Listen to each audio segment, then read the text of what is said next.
O conceito de serial killer geralmente é atribuído a homens. Mulheres dificilmente são encaixadas nessa categoria. Mas não é porque esses casos não são tão lembrados que eles não existem. Recentemente, um caso do Rio Grande do Sul trouxe essa ideia à tona, e vários livros excepcionais também nos apresentam histórias semelhantes. E são sobre essas histórias macabras e muitas vezes esquecidas que falaremos agora, aqui no Biografia do Crime. Por que usar arsênico? Ao longo da história, existiram várias mulheres que podem se enquadrar no conceito de serial killer, ou seja, criminosas que cometeram mais de um homicídio, geralmente seguindo um padrão. Muitas delas se utilizaram de um veneno conhecido como arsênico para tirar diversas vidas. Mas, antes de iniciarmos essa análise, é preciso entender o que é arsênico. Isso é um composto que pode ser letal para seres humanos, originado pelo arsênio, um semimetal tóxico que existe naturalmente na Terra. Esse veneno causa sintomas como náuseas, vômitos e fraqueza, os quais podem ser confundidos com doenças estomacais ou viroses. Intoxicação alimentar e gastrite, por exemplo, geram esses sintomas, e até doenças como hepatite ou alterações hormonais podem fazer as pessoas se sentirem assim. Percebe como esses sintomas são comuns em várias doenças? Por isso, pode ser tão complicado identificar o que a pessoa está sofrendo quando os sintomas são esses. Agora que o conceito desse veneno e a maneira que ele age no corpo humano foram apresentados, vamos conhecer mulheres que se utilizaram desse artifício para cometer crimes. Mary Ann Cotton.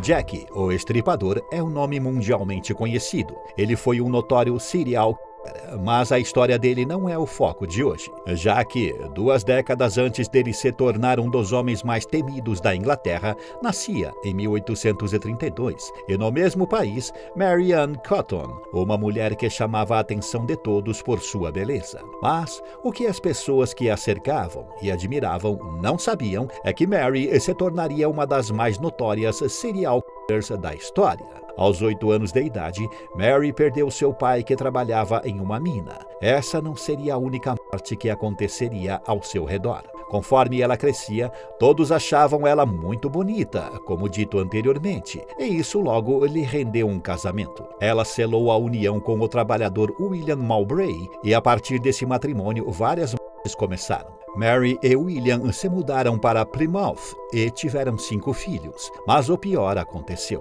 4 deles morreram. Antigamente era normal que pessoas perdessem as suas vidas por doenças que hoje em dia já têm vacina ou tratamento médico, como é o caso da febre amarela ou malária. Tanto que, quando os filhos de Mary morreram, todos pensaram que eles tinham perecido por febre gástrica, que era outra doença relativamente comum para aquele período. Mas as mortes não cessaram. Em 1865, William também faleceu por distúrbio intestinal, e Mary seguiu vivendo, sendo sustentada pelo seguro de vida de seu falecido esposo. Após isso, ela começou a se relacionar com Joseph Natras, que já era casado na época. Mary teve mais um filho. Nessa época, mais uma morte aconteceu. A filha de 3 anos de Mary partiu. A mulher enviou sua outra filha para a casa de sua mãe e se casou novamente com George Ward, homem que morreu após 1 ano da união com ela. Novamente, Mary ficou com o dinheiro do seguro. Ela se casou pela 3ª vez com James Robinson, um viúvo que tinha 3 filhos. O que houve dessa vez é que Mary foi visitar a sua mãe e filha, e ambas morreram. A causa da morte novamente foi diagnosticada com febre gástrica. Além disso, 2 filhos de James faleceram também. O casal acabou se separando e James alegou que o motivo é que ela gastava demais. Mary então começou a se relacionar com Frederick, irmão de uma amiga. Mais mortes ocorreram, sendo dessa vez Frederick e mais um filho de Mary. Vale lembrar que foi dele que Mary herdou o sobrenome Cotton, o qual é conhecida hoje em dia. E nessa época, Joseph também morreu, e também por problemas no estômago. Sobrou então Charles Cotton, filho de seu antigo companheiro, e quando esse menino morreu, começaram as suspeitas. Mary falou algo sobre Charles para o dono de uma mercearia que levantou suspeitas. Então esse homem pediu ajuda para um amigo policial que fez uma autópsia no corpo do menino. O resultado é que Charles tinha sido envenenado por arsênico. Naquela época, não existiam exames tão avançados como os de hoje em dia. E se atualmente acontecem erros ou negligência ao determinar causas de mortes, imagina naquele período. A sua sentença.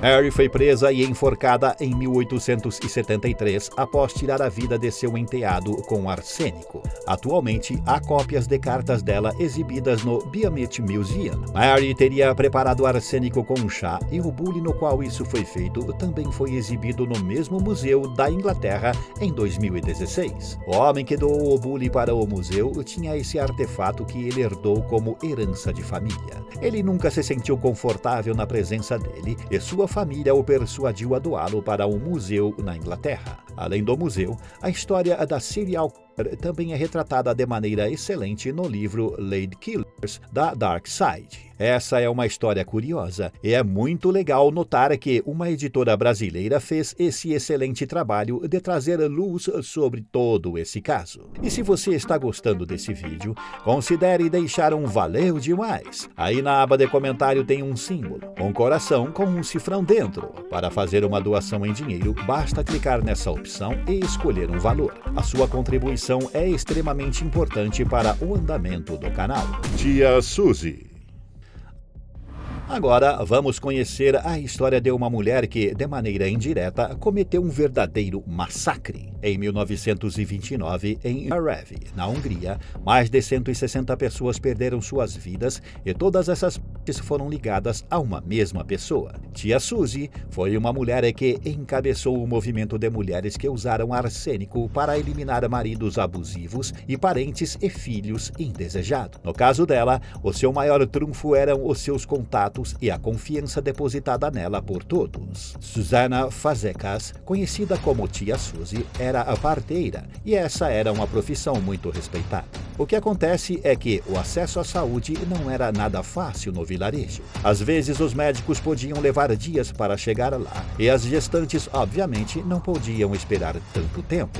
Como conhecia muita gente e conseguia acesso a drogas devido à sua profissão, Tia Suzy começou a encomendar venenos em quantidades cada vez maiores. Mas o destino dessas substâncias não era nenhuma praga, como ratos ou baratas, e sim pessoas. A propaganda sobre os feitos da mulher começou a se espalhar de boca a boca e logo muitas pessoas se tornaram clientes de Tia Suzy. Ela serviu como uma auxiliar para pessoas que queriam se livrar de todas aquelas que eram consideradas problemas. Nesse período, muitos foram envenenados e eliminados por arsênico. Toda essa história é contada em As Criadoras de Anjos, livro que aborda o contexto em que tudo aconteceu e analisa a história de uma maneira profunda e coesa, revelando detalhes que ajudam a desmistificar alguns pontos desse caso tão complexo. Josh Godfried. Josh Godfried nasceu numa família pobre, sendo filha de um mestre alfaiate. Ao que parece, seu irmão gêmeo era mais querido do que ela, e seu pai sempre disse que ela deveria se casar logo. Alguns afirmam que ela sempre nutriu ressentimento pelo irmão e pelo pai. Após selar uma união com o mestre celeiro Johann Miltenberg em 1806, a vida de Josh melhorou no quesito financeiro. Ela teve 5 filhos com ele e os 2 passaram a fazer parte da classe média da população na Alemanha. Por volta de 1812, Josh recebeu de sua mãe um saco de papel com algo que serviria para exterminar ratos. O seu conteúdo era arsênico. A partir do momento que a mulher colocou as mãos nesse veneno, as mortes ao seu redor começaram. Seus pais, maridos, filhos, amigos e seu irmão gêmeo adoeceram, morreram. Mas ninguém suspeitava de Josh, já que ela cuidou de maneira aparentemente amorosa e carinhosa de todas essas pessoas. No início do século XIX,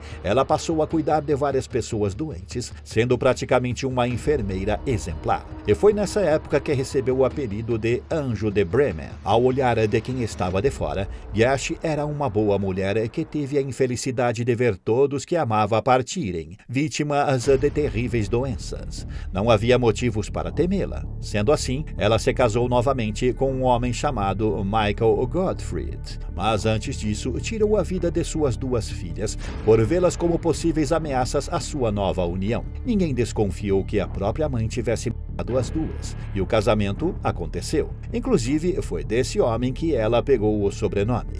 Com Michael, Gash teve mais um filho, mas após alguns anos ela tirou a vida dele e do filho que tiveram juntos. O terceiro homem da vida dela foi Paul Zimmerman, e ela tirou a vida dele em junho de 1823. A vida de Gash começou a se complicar quando as dívidas passaram a aumentar, e nesse período ela tirou várias outras vidas, incluindo de credores e até de amigos seus. Tudo teve fim quando o seu proprietário começou a desconfiar dela, até que confirmou suas suspeitas quando viu algo estranho em sua comida. Receoso, ele pediu que um médico examinasse a substância e descobriu que aquilo era arsênico. Sendo assim, Gash foi presa em 6 de março de 1828.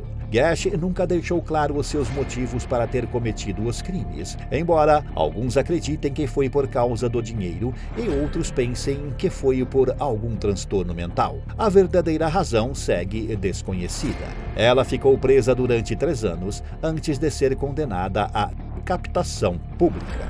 Lembrança de Gash.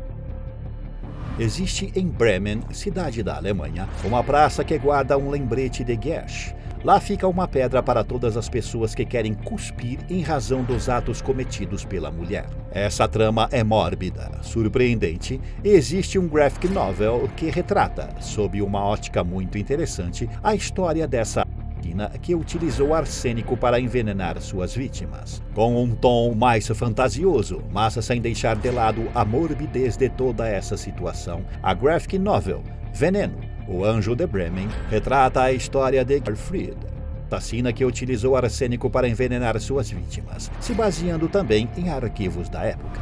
Você já conhecia essas histórias? Quais outros casos você gostaria de ver aqui no Biografia do Crime? Deixe a sua sugestão nos comentários. Não se esqueça de deixar o like e se inscrever no canal. Obrigado por assistir até aqui e até a próxima.